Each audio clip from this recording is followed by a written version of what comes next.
नमस्कार, मैं रानू श्रीवास्तव। आप देख रहे हैं सीके न्यूज।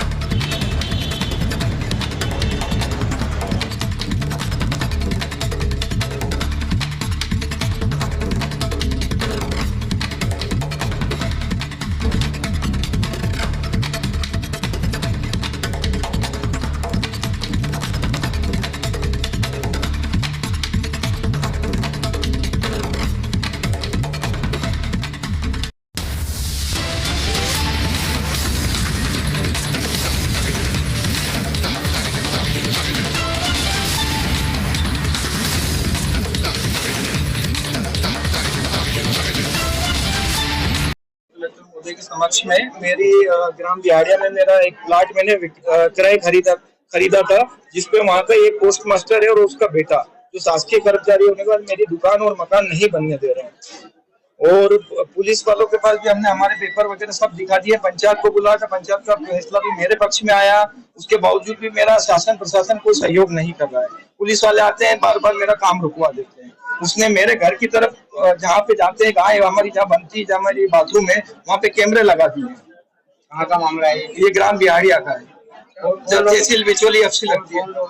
ये एक मूर्सिंह यादव है जो किल्लोर खुर्द में पोस्ट मास्टर के पद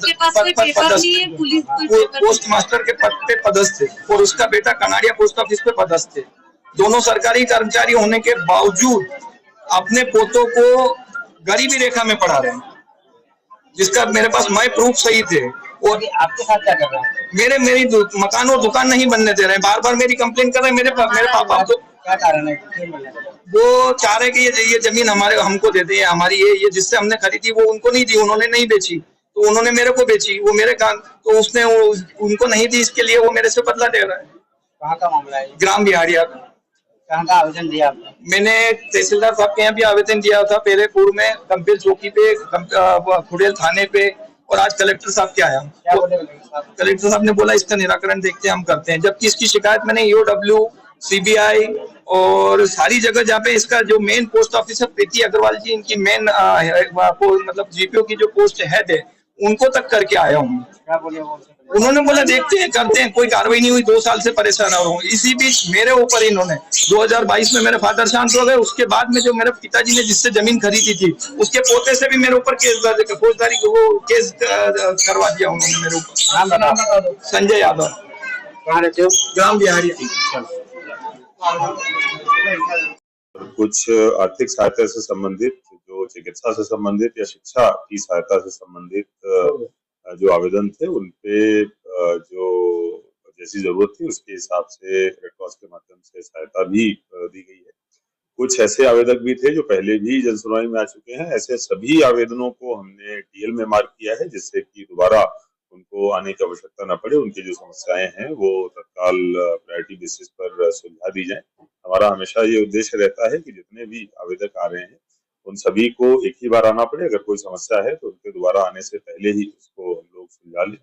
प्लस कुछ अन्य सोसाइटी से जुड़े हुए मामले थे या अन्य कुछ फर्मेंट सोसाइटी से जुड़े हुए मामले थे, उनको संबंधित विभागों को, और अन्य जो इस प्रकार के आवेदन आए हैं उनको भी प्रतिवेदन संबंधित विभागों को भेजा गया। उनका एक जमीन का विवाद है कि उनके जमीन पे कोई दूसरा व्यक्ति कब्जा करना चाहता है और CCTV कैमरे लगा दिए हैं, तो उसको TL में भी रखा गया और SDM महू को जांच हेतु सौंपा गया।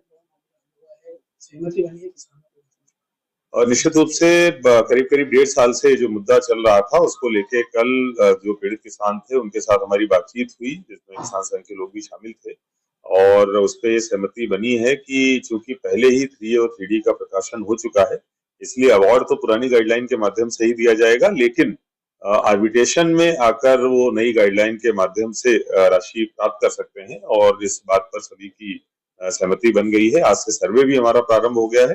बहुत जल्दी ही वेस्टर्न रिंग रोड बनाने का काम, मुझे ऐसी उम्मीद है कि अगले 1 से 1.5 महीने के अंदर ही रोड का काम बनाने का प्रारंभ।